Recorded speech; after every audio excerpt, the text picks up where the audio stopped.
ذکر اذکار کا کیا حال ہے؟ چل رہے ہیں تھوڑے یا زیادہ؟ سبحان اللہ و بحمدہ پڑھنے کا کیا اجر ہے آپ بتائیے؟ سونے کا پہاڑ خرچ کرنے سے بھی زیادہ بڑا اجر ہے اس شخص کے لیے جو سبحان اللہ و بحمدہ پڑھے. خاص طور پر کب زیادہ پڑھنا؟ جب انسان خوف کھائے. کس چیز سے؟ رات کے اندھیرے سے اور دشمن سے مال خرچ کرنے سے. پڑھیے کم از کم 3 دفعہ سبحان اللہ و بحمدہ سبحان اللہ و بحمدہ. اللہم انی اسألک علما نافعا بھی پڑھیے 3 دفعہ پڑھیے. سبحان اللہ والحمد للہ ولا الہ الا اللہ واللہ اکبر بھی 3 دفعہ پڑھیے. دروشی پڑھیے کیونکہ جمعے کا دن دروشی پڑھنے کا دن ہے. کل ہم نے استغفار کے بارے میں پڑھا تھا کہ یہ مہینہ گناہوں کی بخشش کا مہینہ ہے اور اس میں ہمیں پوری کوشش کرنی ہے کہ ہم اللہ سبحانہ وتعالیٰ سے اس مہینے کی بات پوری طرح بخشش حاصل کر چکے ہوں.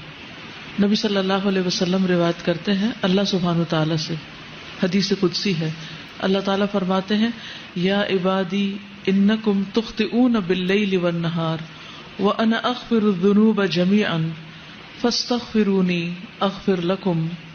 اے میرے بندو تم دن رات خطائیں کرتے رہتے ہو اور میں تمام گناہ بخش دیتا ہوں، لہٰذا تم مجھ سے بخشش طلب کرو میں تمہیں بخش دوں گا. بخشش کے لیے سب سے اہم چیز کیا ہے کہ انسان اپنی ندامت کا اظہار کرے، اپنے گناہ پر شرمندگی. تو اس کے لیے آپ کو کرنا یہ ہے کہ اکیلے میں آج بیٹھ کر، صرف آج ہی نہیں پورا مہینہ اگر یہ عمل کریں تو بہت ہی مفید ہوگا. اکیلے میں بیٹھ کر اپنے کسی ایسے گناہ کا ذکر کریں اللہ تعالیٰ کے سامنے جو صرف آپ کو پتا ہے. اللہ نے دنیا میں وہ آپ کا گناہ چھپایا ہوا ہے، اور اللہ سبحانہ تعالیٰ سے اپنی کمزوری کا اعتراف کریں، شرمندگی اور ندامت کا اظہار کریں، اور پھر رو کر اللہ تعالیٰ سے معافی مانگیں، کیونکہ فَإِنَّهُ لَا يَغْفِرُ الذُّنُوبَ إِلَّا أَنْتَ. اللہ کے سوا کوئی بھی ایسا نہیں جو گناہوں کو معاف کر سکے. تو اس لیے بہت ضروری ہے کہ ہم ندامت اختیار کریں، شرمندہ ہوں، اپنی غلطیوں کو مانیں. اور جب ایک انسان غلطی مان لیتا ہے تو پھر التائب من الذنب کمن لا ذنب لہ، انسان اتنا صاف ہو جاتا ہے گویا اس نے کوئی گناہ کیا ہی نہیں. کمن لا ذنب لہ. اسی طرح توبہ کے لیے اگر کوئی کبیرہ گناہ سرزد ہو چکا ہے زندگی میں، پاسٹ میں، جو آپ کو ہانٹ کرتا رہتا ہے، بار بار آپ کو پریشانی ہوتی ہے، تو اس کے بارے میں کیا کرنا چاہیے؟ رسول اللہ صلی اللہ علیہ وسلم نے فرمایا جب کسی بندے سے کوئی گناہ سرزد ہو جائے پھر وہ اچھی طرح وضو کرے، پھر کھڑا ہو اور 2 رکعت نماز ادا کرے، پھر اللہ تعالیٰ سے بخشش مانگے تو اللہ تعالیٰ اسے ضرور معاف کر دیتے ہیں.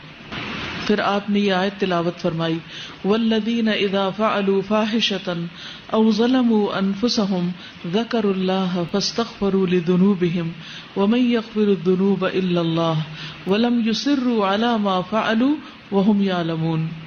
اور پرہیزگار وہ لوگ ہیں کہ جب ان سے کوئی بے حیائی کا کام ہو جائے، انسان ہے نا غلطیاں ہو جاتی ہیں اور بعض اوقات تو ہم ریئلائز بھی نہیں کرتے کوئی غلطی ہو چکی ہے، یا وہ اپنی جانوں پر ظلم کر بیٹھے تو وہ فوراً اللہ کو یاد کرتے ہیں، دیر نہیں لگاتے اور اپنے گناہوں کی معافی مانگتے ہیں. اور اللہ کے سوا اور کون ہے جو گناہ معاف کر سکتا ہو؟ اور کون ہے؟ کوئی بھی تو نہیں. ساری دنیا بھی اگر ہمیں پاک باز پاک دامن قرار دے دے اور یہ کہے کہ آپ تو بہت ہی نیک لوگ ہیں اور سرٹیفکیٹ جاری کر دے اور ایوارڈ اس پر دے دے ہمیں کہ ہم نیک ہیں، لیکن ہم نیک نہیں ہو سکتے جب تک کہ ہمیں اللہ سبحانہ تعالیٰ کی طرف سے نجات کا پروانہ نہ مل جائے. تو اس لیے بہت ضروری ہے کہ ہم خاص طور پر اللہ سبحانہ تعالیٰ کی طرف رجوع کریں، اور نماز جو کہ برائیوں کو مٹا دیتی ہے تو توبہ کے نوافل کا اہتمام کریں. یعنی جب بھی دل میں پریشانی آئے کسی گناہ کی تو اس کے علاج کے لیے نفل پڑھیں، اور پھر وہ دانستہ اپنے کیے پر اصرار نہیں کرتے، یعنی جو غلطی ان سے ہو گئی اسے بار بار دہراتے نہیں. اس استغفار کا فائدہ کیا ہوگا؟ انسان اللہ کے عذاب سے محفوظ رہے گا. آپ بڑی بڑی پریشانیوں سے، تکلیفوں سے، بیماریوں سے، حادثات سے محفوظ رہیں گے. نبی صلی اللہ علیہ وسلم نے فرمایا العبد آمن من عذاب اللہ ما استغفر اللہ. بندہ جب تک اللہ سے استغفار کرتا رہتا ہے اس وقت تک اللہ کے عذاب سے محفوظ رہتا ہے. جیسے قرآن مجید میں بھی آتا ہے نا کہ اللہ ان کو عذاب نہیں دے گا جب تک کہ وہ استغفار کرتے رہیں. تو آپ کے اندر کسی بھی قسم کا اگر کوئی خوف ہے، بعض اوقات کچھ لوگوں کو فوبیاز ہوتے ہیں، یہ چھت نہ مجھ پہ گر پڑے، یا بلندی پہ جانے کا خوف ہوتا ہے، یا اپنی جان مال اولاد کے بارے میں کوئی بھی خوف ہوتا ہے. کسی بھی قسم کا کوئی خوف آپ کو جب ستاتا ہے اپنے مستقبل کا، بڑھاپے کا، آخرت کا، تو ان سب سے بھی نجات پانے کا ذریعہ یہی ہے استغفار. کیونکہ العبد آمن من عذاب اللہ ما استغفر اللہ، بندہ اللہ کے عذاب سے امن میں ہے. اللہ تعالیٰ ایسے بندے کو عذاب نہیں دے گا جب تک کہ وہ استغفار کرتا رہتا ہے. انسان کے گناہ خواہ آسمان کی بلندیوں تک پہنچ جائیں، لیکن اگر وہ اللہ سے معافی مانگتا ہے تو اللہ تعالیٰ اس کو معاف کر دیتا ہے، اور اللہ تعالیٰ کو اس کی کوئی پرواہ نہیں. یعنی ایک تو یہ ہوتا ہے نا کہ ہم جیسے کسی کو معاف کر کے بھی معاف نہیں کرتے، بار بار وہی غلطی دوسرے کی دہراتے رہتے ہیں، یا اپنے آپ کو رلاتے رہتے ہیں، یا اس پر تکلیف محسوس کرتے ہیں. لیکن اللہ سبحانہ وتعالیٰ اتنی وسعت والا ہے، علم والا ہے، حلم والا ہے کہ اس کو کسی بھی ایسی چیز کی کوئی پرواہ نہیں کہ وہ کس کا کتنا بڑا قصور معاف کر دے. اس کے خزانوں میں کوئی کمی نہیں آتی، اس کے لیے کچھ مشکل نہیں، نہ اس کے اندر بخل ہے اور نہ کسی قسم کا کوئی حسد ہے. وہ خوشی سے معاف کرتا ہے، بس شرط یہ ہے کہ ہم معافی مانگنے والے ہوں. اور ہر انسان خطا کار ہے، اور بہترین خطا کار وہ ہیں جو بہترین اور بہت زیادہ توبہ کرنے والے ہیں، التوابون ہیں. اور پھر یہ بھی خوشخبری ہے کہ آپ کے گناہ نیکیوں میں بدل جائیں گے. یعنی جو غلطیاں، کوتاہیاں، کمیاں ہو گئی وہ الٹا نیکی میں بدل جائیں گی. اور خصوصاً جب انسان استغفار کرتا ہے اور جیسے کوئی نیا مسلمان ہوتا ہے. اسی طرح اپنی بک آف ڈیڈ کے بارے میں کبھی کبھی ہمیں ضرور فکر لگتی ہے کہ پتہ نہیں اس میں کیا لکھا ہوا کس درجے کا سامنے آئے گا، اور اسے دیکھ کر ہماری کیفیت کیا ہوگی، ہمیں اتنی شرمندگی ہوگی، ہم اسے فیس کر سکیں گے یا نہیں. تو جو شخص چاہتا ہے کہ اپنا صحیفہ دیکھ کر خوش ہو جائے، اسے چاہیے کہ استغفار کی کثرت کر دے، کیونکہ اس میں سے وہ سارے انوانٹیڈ چیزیں رب ہو جائیں گی، اریز ہو جائیں گی، صاف ہو جائیں گی. جیسے بچے کام کرتے ہیں نا، ہوم ورک کرتے ہیں اور بڑے کانشیسلی کرتے ہیں، پھر اگر کوئی ایکسٹرا ڈاٹ بھی لگ جائے تو فوراً ربڑ لے کے اس کو مٹانے لگتے ہیں، یا وائٹنر لے کے اس کو، کہ یہ نظر نہ آئے. تو اسی طرح ہم بھی ہر روز اپنا ہوم ورک کر رہے ہیں آخرت کے لیے، اور کچھ نہ کچھ دھبا اس میں لگا ہی بیٹھتے ہیں، نہ چاہتے ہوئے بھی کہیں نہ کہیں کچھ ہو جاتا ہے. تو اس کے لیے بہترین طریقہ کیا ہے کہ ہم ساتھ ہی استغفار کا وائٹنر پھیر دیں، اور اتنا خوبصورت رجسٹر ہو کہ دیکھ کے دل خوش ہو جائے. جیسے ایک ٹیچر بچے کا کام دیکھ کر خوش ہو جاتی ہے نا کہ ایکسیلنٹ، بہت ہی بہترین ہے. تو اللہ سبحانہ وتعالی ہمارا عمل دیکھیں اور خود ہم اس کو دیکھیں تو ہم خوش ہو جائیں. آپ صلی اللہ علیہ وسلم نے اس شخص کو خوشخبری بھی دی ہے، طوبی لمن وجد فی صحیفته استغفارا کثیرا. اور اس کے لیے ہمیں کرنا کیا چاہیے؟